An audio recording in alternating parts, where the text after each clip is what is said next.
weltare ɓiɓɓe fulɓe andu diine maɗa fedde heblo sukaɓe afrique takkusana yoni to melga e nder galle ceerno Cheikhou Alhassane Racine Sow kon waktu yoni ha to ñorodi sahel e nder galle ceerno Sarifa Bouya haydara ko taari ɗum kala ene jiya e gardidi kabaruji men Dakar e maire muɗum kesso hanki fuɗɗima golle mum woni Abbas Fall wo fodi mawo yaltina Dakar e niɓɓere kono kadi wo fodi ɗo e balɗe temedere ma wat golle mantiniɗe wo erima Dakaru wanaɓe kala faade e gollodade to leydi Mauritanie sukaɓe ɗiɗo Sénégal naɓe weddaɓe e nder maaje kaɗeɗe Mauritanie mbawi fabede par ɓen joguiɓe nden kay kisala taw kadi ko on commande panoɗo taw on capitaine panoɗo toon to Espagne to leydi Mali police ɓe ɗiɗo biftonoɓe guila jeegoma lewru ota mbawi accitede wi wonande jagoɗɗo nden kay kisal leydi ndi hanki o ɓe dañi joɗodade hoorejo leydi ndi o saaha kanko jagoɗo o hollitiɓe puɗɗima addude jaama yo gaya nokkuji kewɗi to leydi Ghana hoorejo leydi ndi hollitima jabɓo ɓen riwaɓe toon to États-Unis d'Amérique kono noon taw koye jeeyaɓe nder Afrique de l'Ouest kala ko wona ɗum wonata ɓena jeeyaɓe hen kabaruji men manayna to Guinée Nigéria manja to Nigéria Côte d'Ivoire Gabon RDC Congo jolam jaɓeri jadeten koye musidɗo men Alhassane Oumar Mbodj musidɓe tedduɓe woto goɗɗe joni jañoɗen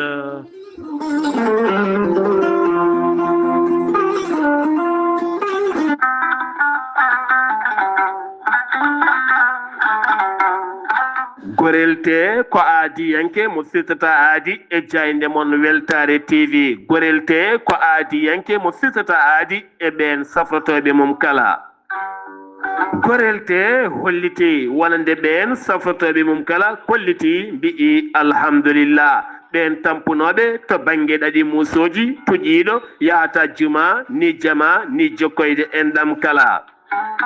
gorelte holliti ɓen ɓe nangata taare joguiɓe caɗele diabète tension ɓandu jaaɗoru ɓandu wuloru eɗin fannuji kala hewɓe kolliti dañi hen jaam hay so tawi woni rafiji ɗin jangtuno kay gorelte kala gorelte ene andina dendagal bandiraɓe kala ko haako koko haako naturel iwko toon to kordi noro ari ko wallude e safrude a wulnat tan aɗa yara aɗa yiito cellal ɓandu maɗa an jiɗɗo andude ko woni gorelte jahata koto site mabɓe internet mbaɗa www.gorelte ma janggan hoore maɗa kala moma so tawi noon ko tonggode gorelte jiɗɗa hebde beele mbawa jokkodirde mabɓe so tawi gonɗa ko juude guuriki jokkodirta koye sohna Guedda Sy mbatta ko 00 221 77 267 16 66 so tawi noon gonɗa koto Saint-Louis jokkodirta koye Mamadou Diop to nokku biyeteɗo Balkosa Juma Abbas Sall mbatta ko 00 221 77 417 83 88 so tawi noon gonɗa koto Mauritanie Noksoɗa jokkodirta koye Adama Niang ɓuurandirede Boynasa mbatta ko 00 222 47 85 20 96 so tawi noon gonɗa koto Pété jokkodirta koye Aboubacry Sangota mbatta ko 00 221 77 574 25 51 so tawi noon gonɗa koto Sinthiou Bamambé jokkodirta koye Alhousseynou Hamady Ba mbatta ko 00 221 77 204 55 90 so tawi noon gonɗa koto États-Unis d'Amérique jokkodirta koye Abou Sow Kawral Fouta Business mbatta ko +1 34 77 01 56 77 so tawi noon gonɗa koto leydi France jokkodirta koye Harouna Ngayda mbatta ko 06 50 99 64 43 musidɓe tedduɓe gorelte e jeese men dañen hen jamma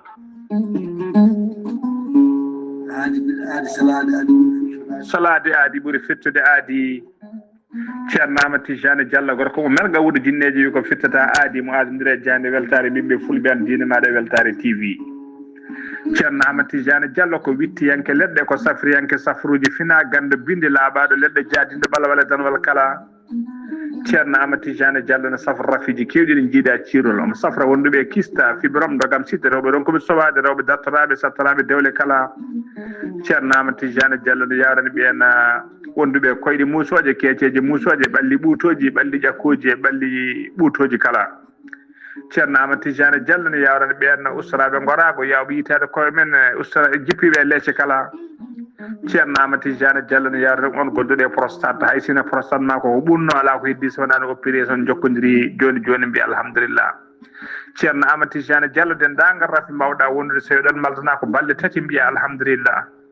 ceerno Amadou Tidiane Diallo gorko mo melga wurjinneji e nder wittoji makko mo yiiti leɗɗe ko fate estomac son jokkude nder balɗe tati mbatta ñamde mbatta yadde kala ko kaajeɗa ceerno Amadou Tidiane Diallo gorko mo melga wurjinneji yawno ɓen ɗaɓɓoɓe kayitaji ƴewɓe visa ji ƴewɓe embauche kala ceerno Amadou Tidiane Diallo andini dendagal kilineɓe mum ewɗo saaha mo tawe to leydi France sa yiiɗi jokkodirde makko mbatta ko 00 336 04 04 66 27 ceerno Amadou Tidiane Diallo base makko ne tawe to Nouakchott ne tawe ɗon miñi ko ne wiye ceerno Abdoulaye sa yiiɗi jokkude mo mbatta ko 46 94 21 91 ceerno Amadou Tidiane Diallo gorko mo melga wurjinneji base makko ne tawe to Dakar en tawi ɗon miñi ko mbatta ko 77 714 94 15 gorko mo melga wurjinneji base makko ne tawe to Rosso Mauritanie ha to Dagana kala enen tawi ɗon ɓi nene makko ceerno Dia gorko mo leeraɓe numéro mbatta ko 77 537 79 28 ceerno Amadou Tidiane Diallo ko laaɓɗo reedu kommalaɗo wune konne wiide sanne mbadden dando faade makko kettode kaburuji mon e demgal pula Afrique Asie Europe Amérique Moyen-Orient Océanie jam ñalle mon musidɓe tedduɓe nasande sappo e goho silto hitande ujunnaje ɗiɗi e nogase joyi yonti kumpital men ɗemgal pular ɗo yeeso haalirde he ko musidɗo mon guiɗo mon sehil mon Sar Abdoullahi Sarr to karallagal weltare TV ko musidɗo mon Saydou Abouba on ñagama yafuya noon danden ɗeɓi wahlade seeɗa gatten koye ismuji annabi o sallllahu alayhi wa sallam toon to cuuɗi meɗen wonande dañcaɗi taw kadi ko ismu dañcaɗi e gardegol ceerno Mahmoudou Amadou Dia kañumne ceerno Abdoul Karim Dia to dañcaɗi aɓe teddiniri en dendagal dañcaɗi e ko taari ɗumen kala oɗo hen ismu nabi sallallah alih w sallam mo ganduɗa puɗɗiɗo kene foronde duuɓi kewɗi no fewi ko ñalawma hande o ko nonne kadi toon to Melga Mali ko noon kadi ismu Melga Mali ñalawma hande o e gardegol ceerno Cheikh Alhassane Racine Sow ko noon kadi dendagal wonande khalifaɓe wuuro ngo kala e dendagal almudagu ngo kala jayde weltare TV weltare ɓiɓɓe fulɓe ne dusodira ceerno Salif Sow kam ceerno Khalidou Sow e dendagal bandiraɓe melganaɓe kala ɗiɗo hen ismuji wonde kay gonɗi e wadde oɗo hen ñalawma hande o taw kadi waɗete hen ko madhuji annabi o sallllahu alayhi wa sallam fedde yumma almuɓe yiɗɓe Sar Abdoullahi Sarr kame Haali Abdoullahi Sy wonande toon to wendu Bosiyaɓe e gardegol sohna Aminata Guissé dendagal wallidi mum kala aɓe kesɗitina he to wonande kay tintinde dendagal bandiraɓe kala wonande aadi on conférence noon ɓattima no feewi jogori wadde kay ko ñande nogas e jeegom nogas e jeeɗiɗi nduɗo henno lewru septembre ndu gonɗen ndu so haaji jomiraɗo ɗon ɗo cuuɗi men wendu Bosiyaɓe on conférence mo ganduɗa waɗa koye dow inde teddugal Abdourahmani Kadi Gajjil Ka kamine wondi kadi e sohna Hadja Binta de debbo mo siiwi e dendagal bandiraɓe Sénégal Mauritanie Mali Gambie e Guinée ha e diaspora o kala kono kadi dow inde teddugal dendagal wiyendu Bosiyaɓe naaɓe kala ha tenti kadi halifaɓe diine e halifaɓe aada wuuro ngo kala kame jeunesse wuuro ngo e ko taari ɗum kala e dendagal bandiraɓe julɓe kala on conférence noon jogori yuɓɓinde ɗum ko musidɗo moon guiɗo moon sehil moon Sar Abdoullahi Sarr ɗum noon aadi men so jomiraɗo haaji ko nogas e jeegom nogas e jeeɗiɗi nduɗo hen lewru taw ko toon to cuuɗi meɗen wendu Bosiyaɓe kono ne kadi to ɓulon kaaƴe wonande goomu fedde yiɗɓe Sar Abdoullahi Sarr kono ne kadi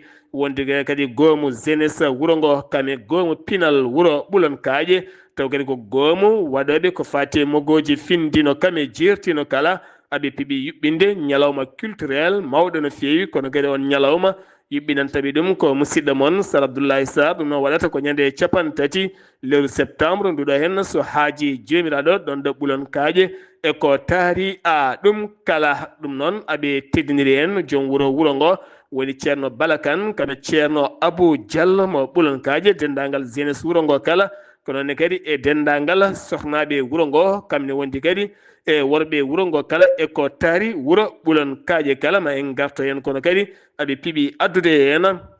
wonande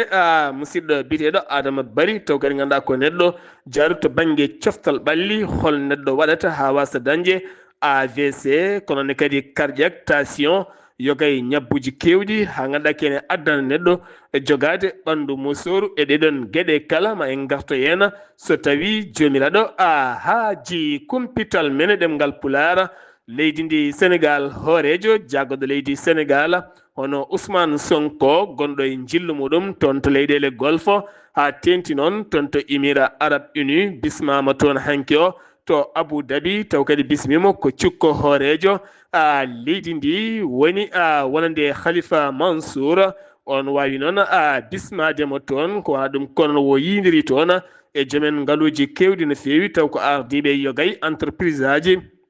ɗum noon ko yidde kay ƴamde ɓen joomen ngaaluji beele mbawa liggade nder leydi ndi Sénégal ko wona ɗum ko noon toɓɓe kewɗe mawɗe ko fati banggue mine pétrole gaz ɗen gueɗe kala mbawi yewtideɗe toon taw koye hakkude jokkodiral leydi Sénégal kame Émirats Arabes Unis hoorejo leydi Sénégal hono président Bassirou Diomaye Faye hanki o e batu jagorɗe o yonnani hay seeɗa nde fiyande nde laamu leydi Israël waɗi faade Doha laamugo leydi Qatar ha ganduɗa yoɓima toon pittali jonɗi no fewi taw kadi ɓe toɓɓi koye gendiyankoɓe Hamas ko waɗa ɗum ko noon gouvernement leydi Sénégal erima ɗeɗo gueɗe kala yo mbatte e kaldigal beele jaam duumiɗo ene wawa hejje hen hoorejo leydi Sénégal batu jagorɗe hanki wo hirjini jagorɗe ɗe nde ɓattoto ɓesguji leydi Sénégal kamɓe kala ɓe gona e golle keñoraɗe kono kadi alay saago cetal bawgal saktude wonande golle ɗe laamu ngu wawata gollade ha yimɓe ganda kay ko yiiɗi gollade ko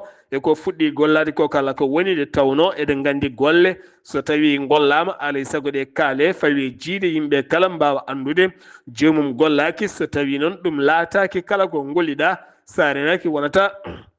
gueɗe peñoɗe no fewi jeeyi sababu noon oɗon sawu holliti ɗen gueɗe kala jeeya koye jaɓɓe mabɓe beele ne ande kam wonkoɓe puɗɗi gollade ala kala wani tan jonde nde ɓe jooɗi taw haydara ɓe gollaki hen ko fate chambre d' accusation taw kadi koye pole judiciaire ko fate banggue finance ɓen rewindiɓe jafoɗon ɓen rewindiɓe yogay ngaaluji dirtinaɗi ko fate banggue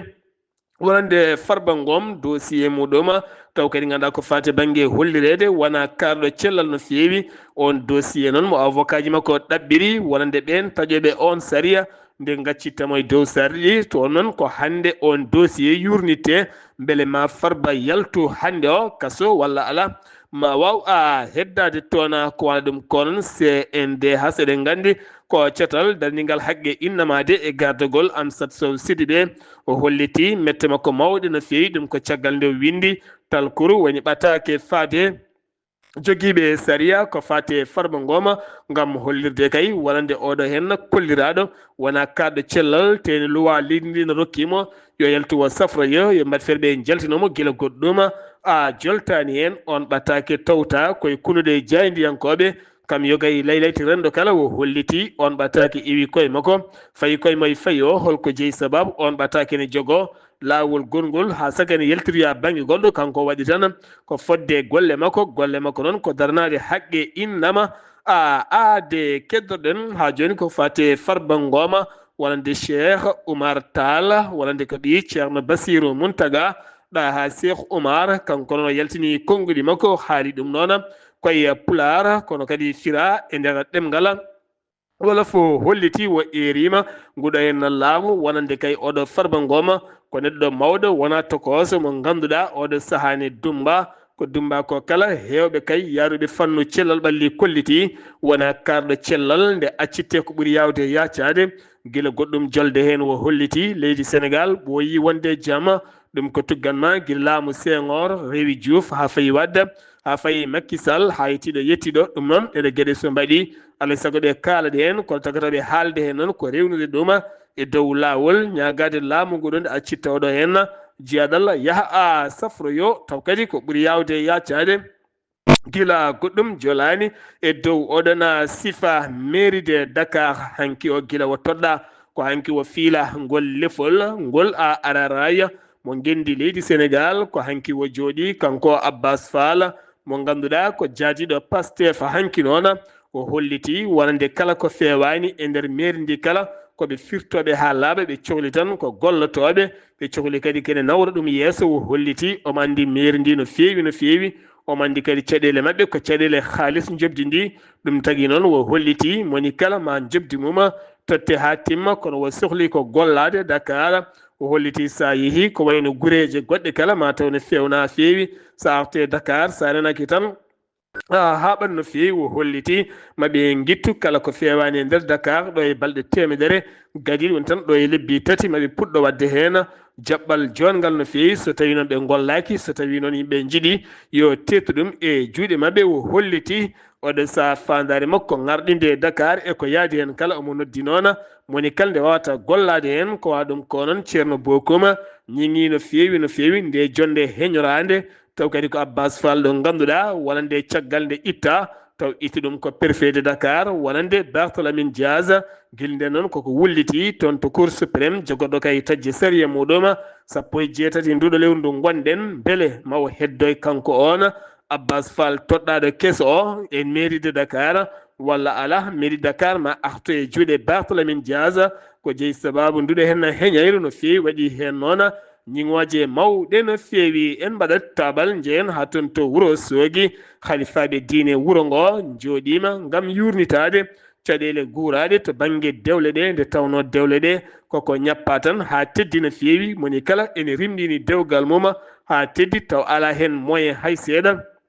kala nde yangue waɗi ko caɗele mawɗe no fewi koma ƴetta téléphone ma an nodda moni kala nde tawno aduna ene faaɗi no fewi a wawana hoorema pawa e hoorema kadi ka ala duttoɗa pawa e koye yimɓe soɓe ballanima kadi tikkanaɓe gañodira e mabɓe taga gañgu ɗeɗo gueɗe kala wona gueɗe diine wona gueɗe aada ɗum jeeyi sababu khalifa o ceerno Aliou Thiam e wallidimo kala ɓe jornitima gam ittude ngal dongal so yimɓe jaaɓi itte dow koye men mbaɗa ko mbawani koye mumen woni ko fate otosuji ɗi itte kono ne kay anni tayimaji ɗi hirande yummum jombajo walla hirande esiraɗo kame ñeeh e sos mum kala e gueɗe damurdi en ɗe gueɗe kala guitte bedde ladde nde tawno ala kala ko woni hen pembordi en ɗe gueɗe kala guitte nawe banggueji goɗɗi kala ken woni peewal waɗe e yangue gue moƴƴine fewne kono kadi ɗum yeehi ha tonto wuuro teddugo Madina Gounass ene gasa musidɗo meɗen Amadou Sambolo ma artanen ko fate banggue addoyde jombajo e nawde jombajo no foti yimɓe ceerno oɗo saaha rokkiri hen wonande happu muɗum eɗen gueɗe kala ma en garto hen so tawi jomiraɗo haaji keddoɗen koye leydi Sénégal jeeyeten ko ha toon to Kédougou kene foto wonde layti ɗiɗi taw ko criminel uji woni ko nanga toon nanguiɓe noon ko brigade won jagguiɓe toon ko brigade territorial de la territorial taw kadi ganduɗa ko de la gendarmerie de Sareya ko ɓen tigui mbawi joggude ɓe wuuride ngo sen surtout ɗum noon ko sukaɓe tatto minoren taw ko rewɓe taw koye wawnere yo jeeye koye mumen ko ɓen nanga tottitama on je goto jooɗiɗo toon to Kédougou wonande noon laytol gongol ngol ko toon to Bambu toon to Bembo ɓe tonne kadi kene foto wonde sagataɓe nanga toon taw koko fati e banggue wonande huuɗo bonkoko kono noon wonande gandi mawdi kay addow sukaɓe rewɓe guila toon to Nigéria ne yeeya ɗumen on ko janoɗo Dakar oɗo saaha noon woni koye yiilede taw koye dow oɗon sifa no fewi to Linguére légal escala ko wuyɓe taw ko sudduɓe jeesi mumen ɓe gari koye 4x4 oto mo hinde 4x4 sanga 2 heures jamma ko ɓe naati e boutique Wave goto ɓe nangui kay ko gardien o ɓe kaɓɓi ɗum tan ko ha tiiɗi ɓe gañi ɗum ɓe keeɓi noon COP foro ɓe tawi toon kene foronde nogas e 1 million piccal jeetati ɗum woni koɓe nawi hen caggal ɓe potte boulangerie goto jaaho fiyoyde mburu muɗum ɓe tetti kala ko joguino ɓe piiɗuma tiggal musgal no feewi Dakar kame kurjuru kewɗo no feewi ɗum noon ko ɓen liggotoɓe e kurjuru fittoɓe ɓoftoɓe ko natan ɓe hofgo juuɗe gila 7 nduɗo e lewru septembre no gonɗen ɓe kolliti ko 15 milliard woni koɓe ndewata laamu ngu haɗo hen ala kala koɓe keeɓi hen haydara kamɓene koɓe joomen galleji koɓe fotɓe toppitede ɗum jeeyi sababu noon leegal Médina ha fayenma jeere tille en o saaha yeeyoɓe wonɓe toon ɓe kala ko hakkude buubi tan e luuɓogol hewɓe kolliti hen ɗum ɗo so tawi duumima ko ene heewi addude rafiji kewɗi no feewi kamɓene ɓe kolliti nguɗo laamu kay mi yoɓat tan ɓe duttito e golle mabɓe Tamba Kédougou nonne kadi ha fayenma toon to Bakel kala koye nden kay kisal ɗum koye patrouille banggue Bakel hakkude koñinkoɓe leydi Mauritanie eɓe Sénégal ɗum noon ko yidde addude nden ka e kisal no feewi banggue keddiɗo ko Tamba Kédougou taw kadi ko toon to Karanga ɗin nokkuji kala beele nden ka e kisal ko ɗum ko Bakel fayma Arundu jogontoro ɗiɗo nokkuji kala nden kay kisal koko ɓeyda hen kono ko patrouille dendaɗo hakkude leydi Sénégal ne wondi e leydi Mauritanie beele jaam duumire watu toon saabu siftinde mono ɗo saamu gonɗen to banggue Haay ñorode Sahel ha e ko ɓatti keeɗo hakkude Sénégal e Mauritanie kala oɗo saaha wonande iwoɓe to banggue Mali e piyande nanteɗe kala saaha jeeyi sababu o saaha wonande kala saaha patrouille nden kay kisal ne ɓeyde gam tekkinde wonande keeri hakkude leyɗele ɗeɗe ɗiɗi kadi hakkude men e leydi Mali kala ɗum ɗo hen uddi kumpital men ɗemgal Pulaar e nder gendi leydi Sénégal paaɗen ko toon to leydi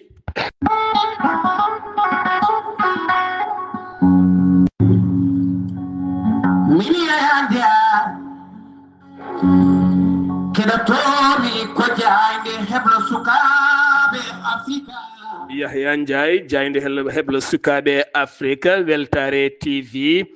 sen giwi leydi Sénégal paaɗen ko toon to leydi Mauritanie tambiɓe nden kay kisal maaje kaɗɗe ɗe leydi Mauritanie ha tenti toon to Nouadhibou ɓe nangi sukaɓe ɗiɗo kay taw koye woppaɓe ngo maayo enen gone kaɗo hen lanane kayan e kaydayi Bempeƴe ɓen sukaɓe ɗiɗo noon kamen kala ko minoren kono kadi koɓe Sénégal naɓe sanga 23 heures ko nden tigui ɓe nanga on noon wonande kay commandant walla mbiyen noon capitaine bateau gadduɗoɓe ha ɗon weddiɓe ɗo farunoɓe ko toon to Espagne hunde jokki noon kamɓe on saaɓe mbawi nangue taw nanguiɓe koɓe joguiɓe nden kay kisal ɗen majaɓe tawe e juuɗe wonande autorité ji tambiɓe on fannu beele ɓe tottite wonande wawɓe tottideɓe koreji mabɓe losko noon ne jokki e on sifa mo ala taw ko gasi hen Haydara Dia gorɗo affaire étrangère mo leydi Mauritanie kame gouvernement mo leydi Mauritanie ñiŋi no feewi wonande fiyande nde Israila waɗi hecci hanki o faade toon to Doha laamu ko leydi Qatar ha derguiji toon immeuble goto mo ganduɗa ɓe tuumi ɗum wonno hen ko gendiyankoɓe Hamas ɓe kollitiɓe jooɓima hen pittali yimɓe jeegomo ko ɗum ko noon laamu leydi Mauritanie holliti yo annani ɗum hay seeɗa ene caggal wonande Qatar ɓe ganduɗa kañumen e koye mumen oɗo saaha jonnani ndeɗo hen fiyande hay seeɗa catal rewido ko fate banggue wonande rewido ko fate gueɗe guura leydi ndi ɓe kolliti teskede ɓeydogol coggu no fotiri kala e nder lewru août mayduɗo hen ndu wonande ndiga piccal 7 woni ko ɓeydi hen ɗum noon ko guila to banggue café kosam hay gueɗe ñameteɗe goɗɗe kala boisson e ko nandi hen kala ɗum noon ɓuuri teskede hen ko hakkude Nouakchott e Nouadhibou kono jaagoɗɗo jeygu ngu ala taw ko feññinen haydara gam teskede ngal catal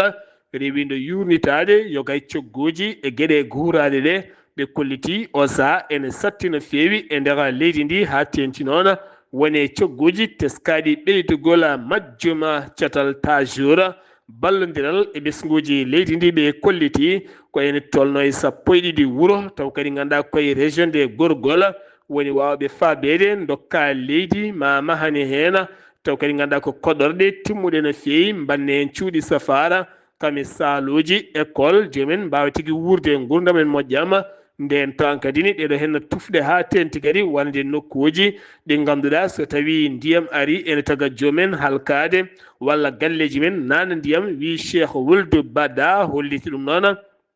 koye wonande ɗamɗo ilama eɗi toɓoli garɗi no feewi Basura ko wuro wiyete noon ngo tawete koye Hawdila Harbi ko debbo goto kañum woni mo manago yani e muɗum on debbo no wiyete ko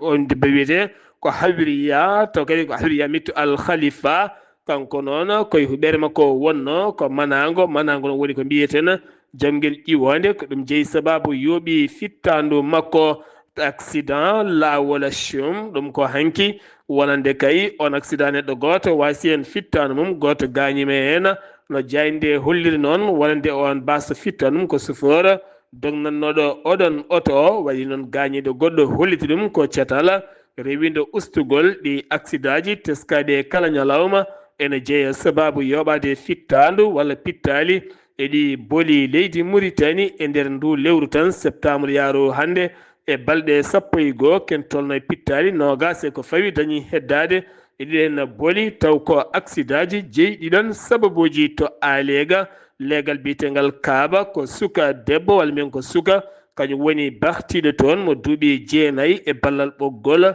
taw koye galle koreji mabɓe ko toon yitamo welta ɗum noon andaka taw oɗo saaha holko jeeyi oɗon sababu ko ɗum ko noon losko yañgo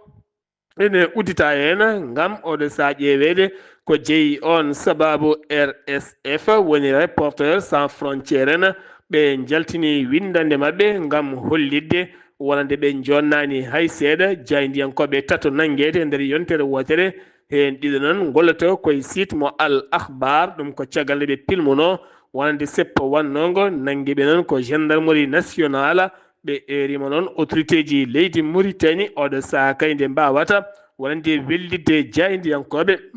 mbawa wadde golle mumen taw kadi ko golle ɗe ganduɗa ene rokkaɓe wadde golle mumen moƴƴe e nder leydi ndi porte parole gouvernement mo leydi Mauritanie taw koye jonde hanki batu jagoɗe caggal muɗum kanko on Wuld Meddu o arti e hollirde kay wonande ɓe keeɓi gullitali kewɗi iwde ɓesguji Mauritanie naɓe finoɓe taw kadi ko toon to leydi Mali taw ko toon to Bamako ɓen ɓe biti kañumen gudda ha mbaɗi seppo noon e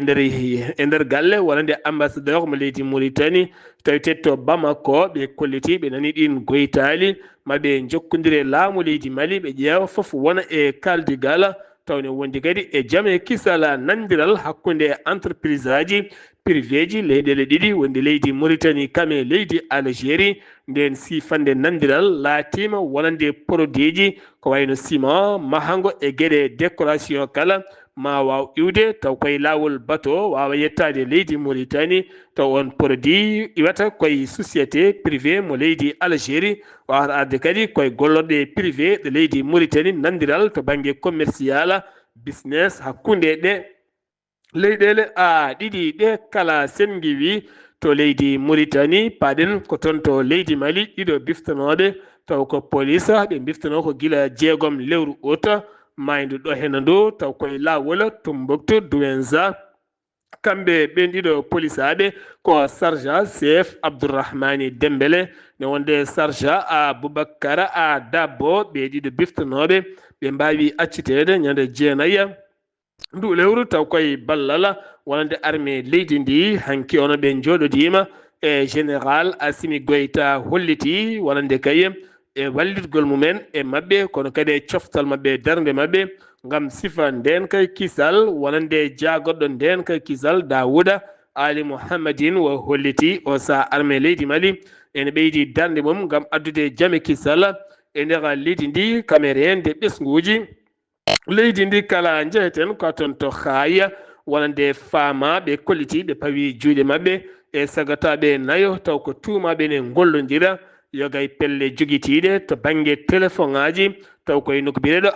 lambatara ko wuuro tawetego woɗɗani haaya wi état major général armée leydi ndi wonande kay téléphone aji hewɓe ɓen joguitiɓe armée ji so tawi boni ko on fewnita onne kadi ne rokkaɓe kabaruji kewɗi no fewi ɓen noon o sane tawe e juuɗe ɓen dadiɓe hanki onon ñalawma o hay to wonande kay nden ka e kisal ne ɓeyda ton no feewi ngam oɗo saha rokkude doole wona ɗin camion ngaji citerne taw kadi ko giwoji to Dakar ina jolni essence ne paani ɗum toon to Bamako beele kadi ɓeydude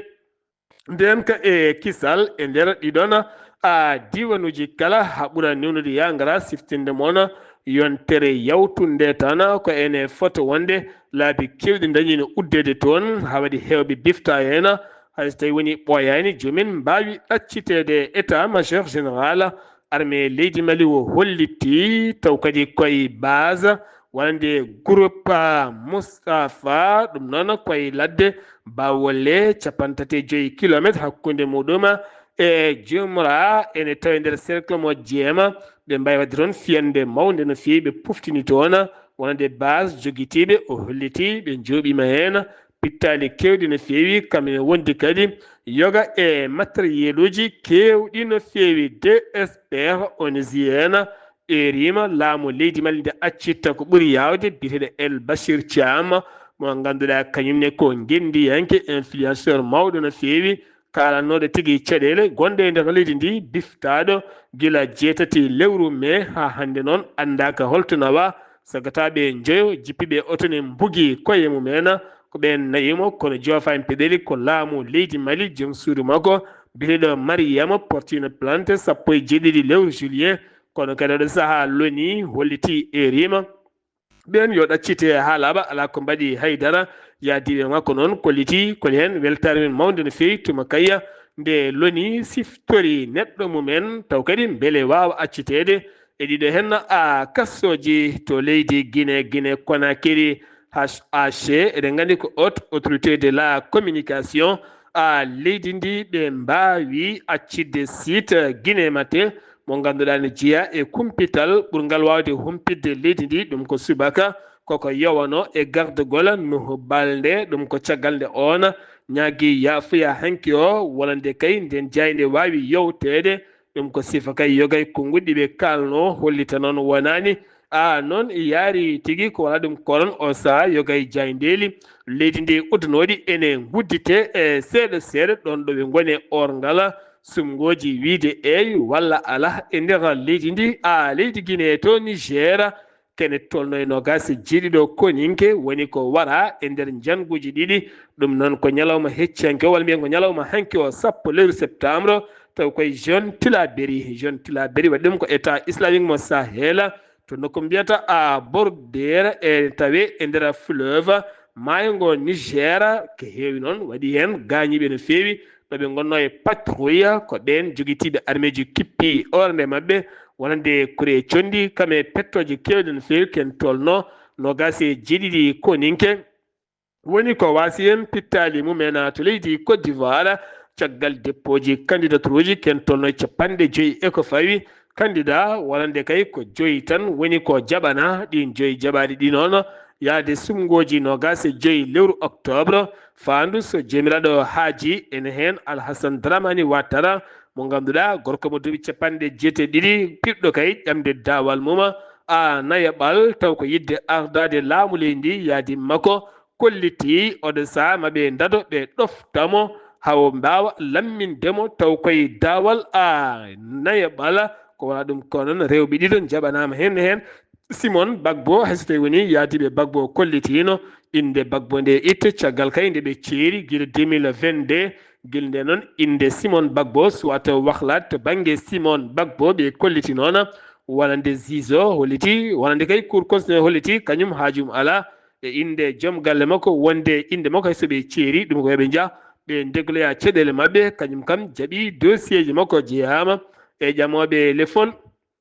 laamu taw koye sumgoji nogas e 5 lewru octobre fandu so jomiraɗo haaji leydi Ghana horejo leydi ndi woni John Mahama Dramani Mahama hanki o siifi ngam fellidde jaɓɓade ɓen riweteɓe to États-Unis d'Amérique kono o jaɓɓoto ko jeeyaɓe Afrique de l'Ouest wona jeeyaɓe banggueji goɗɗi siftinde moon o saaha leyɗele kewɗe Afrique nana puɗɗo jabde ko fare siifande hakkude e États-Unis d'Amérique wonande kay ɓen riweteɓe toon mbawa jaɓɓede e ɗeɗon leyɗele taw kañumen ngala kayitaji leydi men ngam nawte toon ma mbaw nawtede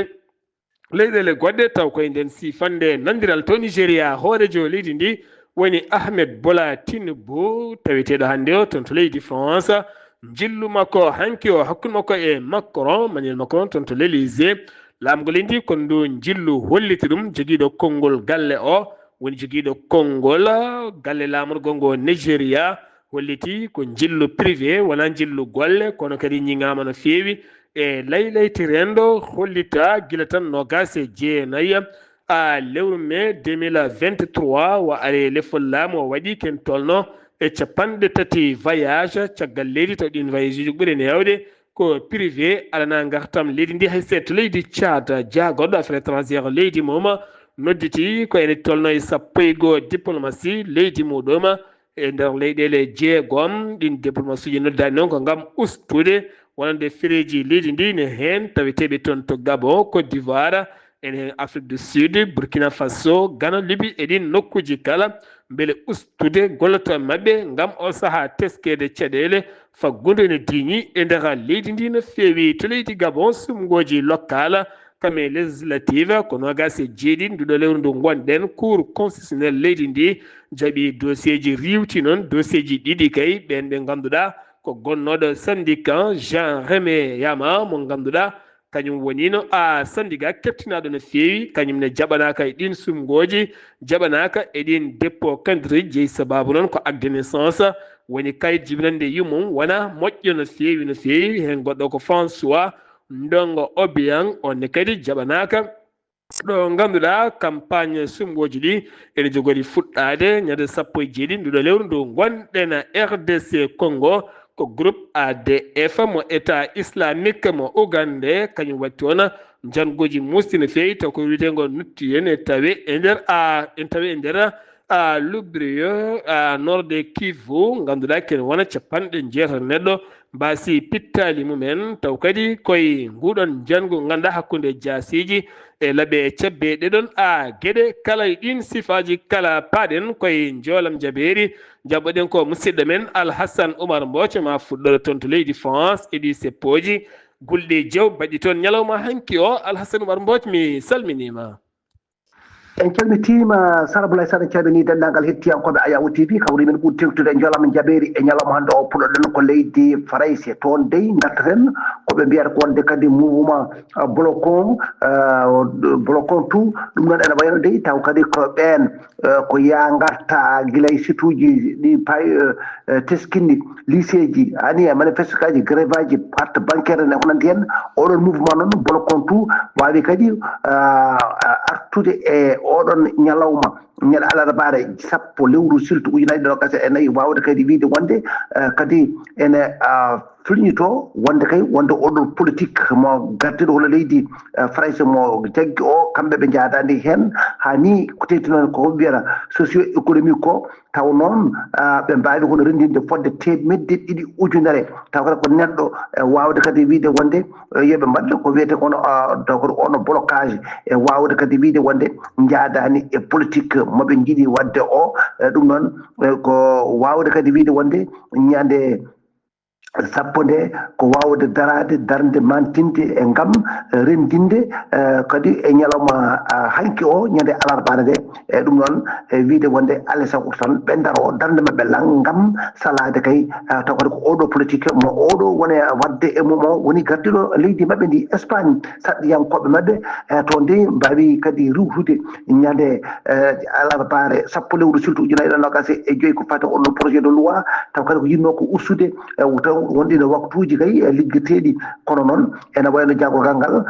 taw ko socialiste Pedro Sanchez heɓani heɓde hen polgu nde tawno wonde wote nde ene wayno kamɓe